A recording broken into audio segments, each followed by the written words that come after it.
Okay.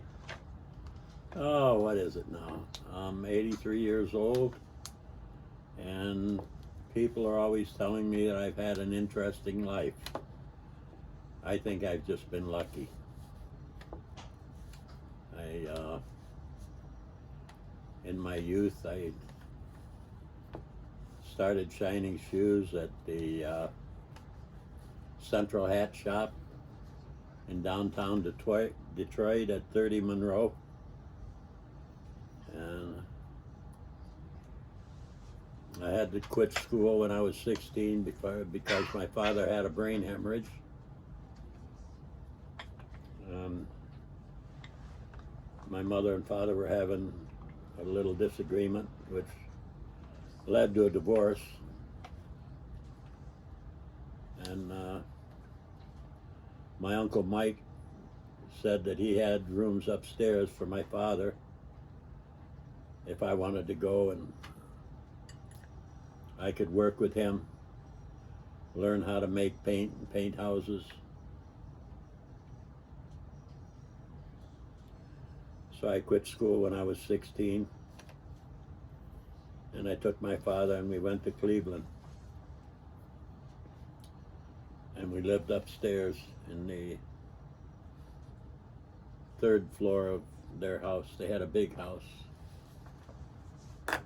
And I learned how to make paint out of white lead and linseed oil and gum turpentine.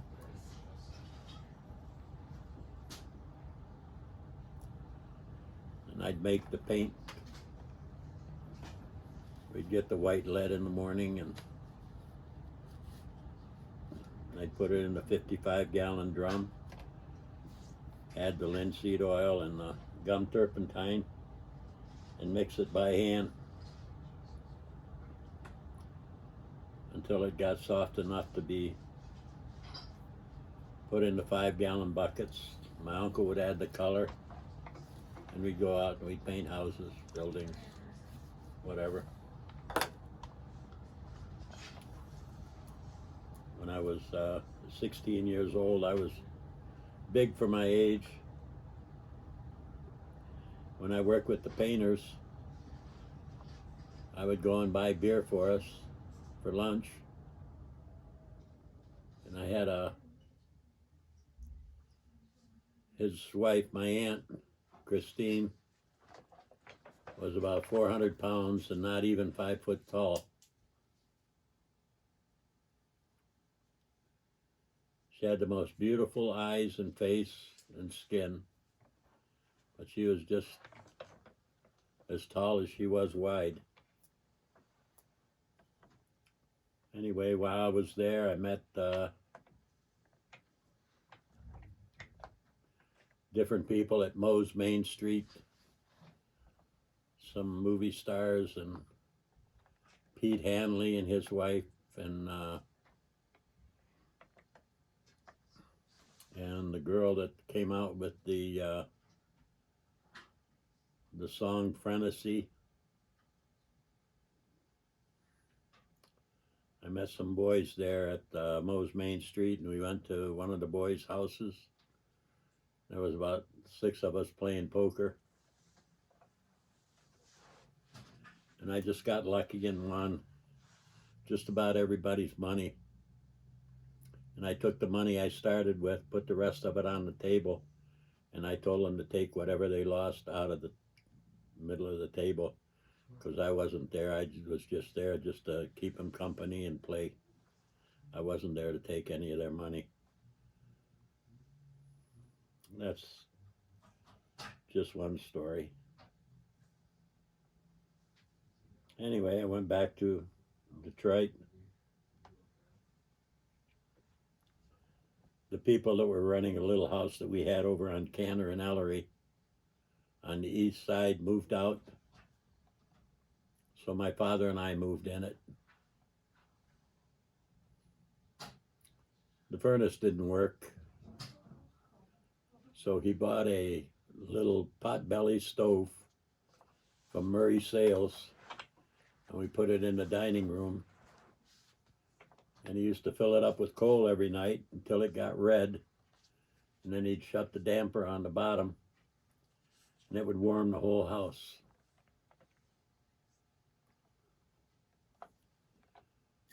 I slept in one bedroom. We didn't have a bed in the house. We had 3 chairs in the kitchen and a small square table. And I was working at painting houses and buildings and stuff like that, and I got a few dollars together, and there was a little building on the corner of Mount Elliott and Milwaukee that was for sale, and I bought it for $5,000 with $1,000 down and $50 a month, and I made a restaurant out of it.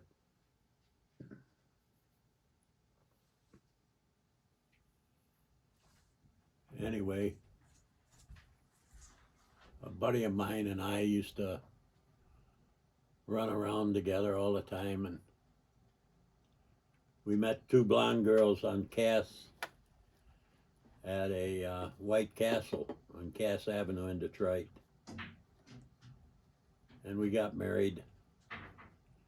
I ran off with one blonde girl, ran off to Memphis, Tennessee, and went over to Hernando, Mississippi, and got married. I was 17. And I had a couple of jobs there. I worked at River Brand Rice Mills and Jerry Stampson's Drive-In. I was making $35 a week at Jerry Stampson's Drive-In. I worked 7 days, 12 hours a day for $5 a day. I was supposed to be off between 2 and 5, but it was too far for me to go back to the city where I lived and then go back at 5 o'clock in the afternoon, so I stayed there, scraped the drive-in down, painted it. I repaired the fence that was around it, painted that. That lasted for 6 weeks, and he changed his mind and he came back to work in his restaurant. And the waitress that was there had a husband that was manager of River Brand Rice Mills. And I told her I was looking for a job, and she told her husband I was pretty handy with paint and carpentry and stuff like that.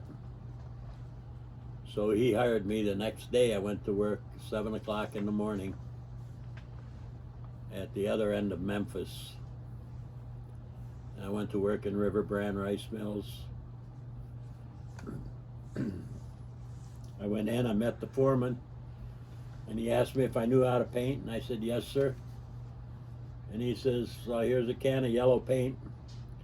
He says, there's some yellow markings on the floor in this room here. They need to be cleaned and painted. You can start with that. So I went into the room, I cleaned it all, I painted the markings. A couple hours later I came back and I said, I'm all done. He says, no, you can't be. I said, I'm sorry, but I am.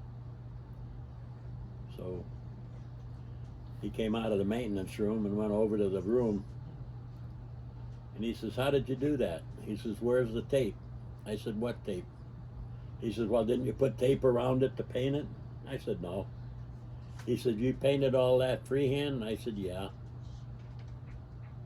And he had given me a little 2-inch brush to paint with, and I found a 4-inch brush, and I painted everything with a 4-inch brush.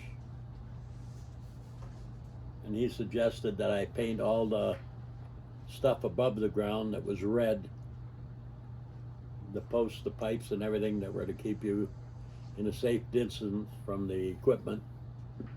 I did that. So then his son and I, he said, I want my son to work with you. He said, do you mind working a lot? And I said, no, sir. He says, we pay you $1.02 an hour. If you work Saturday, you get time and a half. If you work Sunday, you get double time. And that was a lot more money than the $35 a week that I was making before. And he said you can work from 7 in the morning till 5 in the afternoon. And I said, that's wonderful. Man, I started making money then, big money. Anyhow, the one of the fellas in the maintenance department, older feller,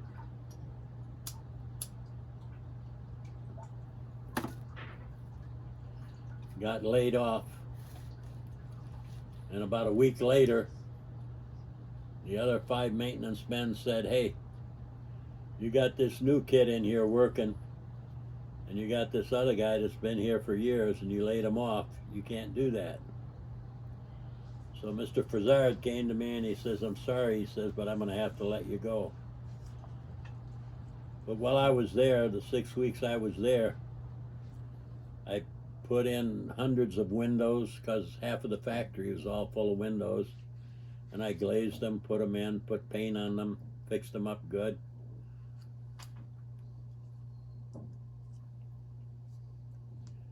And I went to Tampa, Florida.